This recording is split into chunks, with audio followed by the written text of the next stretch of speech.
Yo, what's up mga part? So, magandang araw sa inyong lahat dyan. So, for today's video, so may isang kliyente na naman tayo na magpapakabit ng bombrang seat.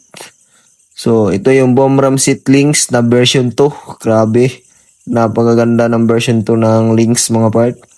So, presentable tignan. So, simple lang kasi silver. So, malinis. So, ayan, ginabi na tayo kasi natagalan tayo sa pagkabit ng gulong sa harap. Kasi sobrang tigas ng gulong niya. Ayaw pa lumabas yung mga spike niya sa gilid. So, hindi pantay. So, nakailang ulit pa tayo sa paglagay ng hangin. So, ngayon, all goods na. Then, yan. Kinabit na ni Jet Jet.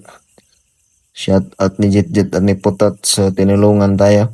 Then, yung sa likod is kinabit ko na niya yung gulong. So, buti na lang hindi matigas yung gulong niya sa likod. So, madali lang natin kinabit at madali lang natin napalabas yung kanyang mga spike sa gilid.